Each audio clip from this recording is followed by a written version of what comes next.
குமரனோட அம்மா வீட்டில் நடக்கிற வேலி பிரச்சனையில் வந்து தலையிட்டு என்ன பண்ணுறாரு, நம்ம விஜய் வந்து சூப்பராக வந்து முடிச்சு வைக்கிறாரு. அவங்கக்கிட்ட கெத்தாக ரொம்ப நல்லா பேசுகிறாரு. அதனால் வந்து அவங்க வேறு வழி இல்லாமல் வந்து விட்டு தந்துட்டு போயிடுறாங்க.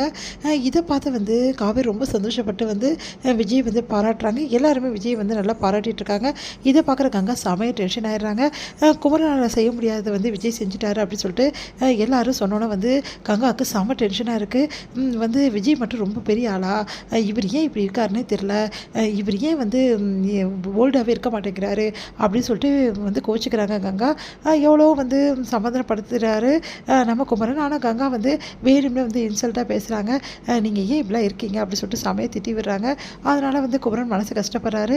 இதை பார்க்குற காவேரி வந்து, இங்கே பாருக்கா, மாமா ரொம்ப இன்னசென்ட்கா, அவரை மாதிரி யாருமே இருக்கவே முடியாது, ஒருத்தர் ஒரு மாதிரிக்கா, எல்லாருமே ஒரே மாதிரி வாழ முடியாது, அதனால் மாமா மாதிரி விஜய் ஆகும்போது விஜய் மாதிரி மாமா ஆக முடியாது, அதனால் மாமா இருக்க ஒரு நல்ல விஷயத்தை நீ புரிஞ்சுக்கோக்கா அப்படின்னு சொல்லிட்டு அட்வைஸ் பண்ணிட்டுருக்காங்க.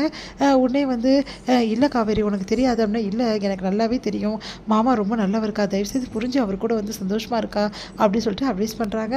அடுத்து வந்து இதையெல்லாம் பார்க்குற வந்து விஜய் வந்து ரொம்ப வந்து காவேரியை பற்றி ரொம்ப நல்ல விஷயமா யோசிக்கிறாரு. உடனே வந்து விஜய் வந்து காவேரி கிட்ட கேட்குறாரு, நான் உங்ககிட்ட ஒன்று கேட்கட்டுமா அப்படின்னு சொல்லு அப்படின்னோடனே, நீ எப்படி இருக்க, எல்லாருக்கும் வந்து நல்லதே யோசிக்கிற, உன் அக்கா தங்கச்சிங்களாம் சந்தோஷமாக பார்த்துக்கிற, அது மட்டும் கிடையாது என் வீட்டில் உள்ளவங்களையும் நல்லா பார்த்துக்கிற, தாத்தா எல்லாருமே வந்து நல்லா பாசமாக வந்து நடந்துக்கிற, எப்படி காவேரி உன்னால் இவ்வளோ வந்து நல்லா வந்து நடந்துக்க முடியுது, எப்போவுமே ஜாலியாகவும் இருக்க முடியுது அப்படின்னு கேட்டோன்னே, எல்லாம் அப்படி தாங்க, அப்படியே இருந்துக்க வேண்டியதான், அதுக்காக என்ன பண்ண முடியும் அப்படின்னு மாதிரி சொல்கிறாங்க. உண்மையிலேயே வந்து உங்கள் மாமா பற்றி சொல்லிட்டு இருந்தல, ஆமாம் எங்கள் மாமா வந்து இன்னசென்ட்ல அப்படின்னோடனே, இன்னசென்ட் மாமா மட்டும் கிடையாது நீயும் தான் அப்படின்னோடனே, நான்லாம் பயங்கர புத்திசாலி, இன்னசென்ட்லாம் ஒன்றும் கிடையாது, நான்லாம் வந்து பயங்கரமாக வந்து எல்லாத்தையும் யோசிப்பேன் தெரியுமா, நீ நல்லா தான் யோசிக்கிற, இருந்தாலும் உன்னோட இன்னசென்ட் மட்டும் மாறவே மாட்டேங்குது அப்படின்னோடனே, என்ன நீங்கள் ரொம்ப நாள் என் கூட இருந்த மாதிரி ஓவராக பண்ணுறீங்க, ஆமாம் ரொம்ப நாள் தான் இருக்கேன், கொஞ்ச நாளையே நான் எல்லாமே உன்னை பற்றி தெரிஞ்சுக்கிறேன் புரியுதா அப்படின்னு சொல்லி சொன்னோன்னே, இப்போல்லாம் நீங்கள் ரொம்ப மாறிட்டீங்க, முன்ன மாதிரி இல்லவே இல்லை, ஏன் நான் முன்ன மாதிரி இருக்கிறோமா, பாப்பா வேணாப்பா, அந்த கோபக்கார விஜய் எனக்கு வேணவே வேணாம், இந்த மாதிரி பேசுகிறவங்க தான் எனக்கு வேணும் அப்படின்றாங்க. சரி ஓகே அப்படின்றாரு.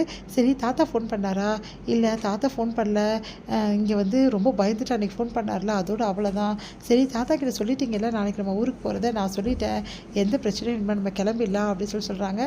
சரி ஓகே சரி காவேரி நான் ஒரு விஷயம் சொல்லட்டுமான்னு, என்ன விஷயங்க அப்படின்றாங்க. நீ ரொம்ப பயப்படுறியா, ராகி நம்ம வீட்டுக்கு வந்து எதாவது பிரச்சனை பண்ண போகிறான்னு, ஆமாம் எனக்கு அது ஒரு பக்கம் பயமாக தான் இருக்குது அப்படி சொல்கிறாங்க.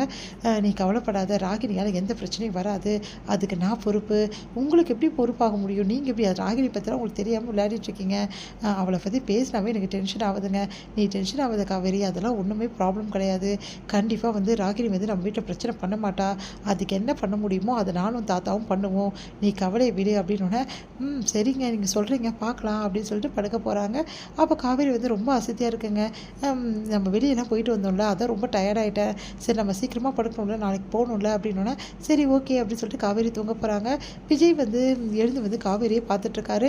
அவங்க வந்து ஸ்மைலிங் ஃபேஸு, அதுக்கப்புறம் க்யூட்டாக வந்து அவங்க தூங்குறது எல்லாத்தையுமே பார்த்துட்ருக்காரு. பார்த்துட்டு வந்து நீ உண்மையிலே ரொம்ப அழகு காவேரி அப்படின்னு சொல்லிட்டு அப்படியே வந்து ரசித்து பார்க்குறாரு. அடுத்து வந்து காவேரி வந்து விஜய் வந்து அப்படியே பார்த்துட்டு அப்படியே தூங்கி போகிறாரு. காவேரி வந்து கண்ணை திறந்து பார்க்குறாங்க. உடனே வந்து விஜய் வந்து அவங்கள ரசித்து பார்த்ததெல்லாம் பார்த்துட்டு அப்படியே ரொம்ப சந்தோஷப்படுறாங்க. விஜய் பார்த்துட்டு அப்படியே சந்தோஷம் தாங்க முடியல அவங்களால, அவ்வளோ வந்து சந்தோஷமாக இருக்குது காவேரிக்கு. இது முடியுது.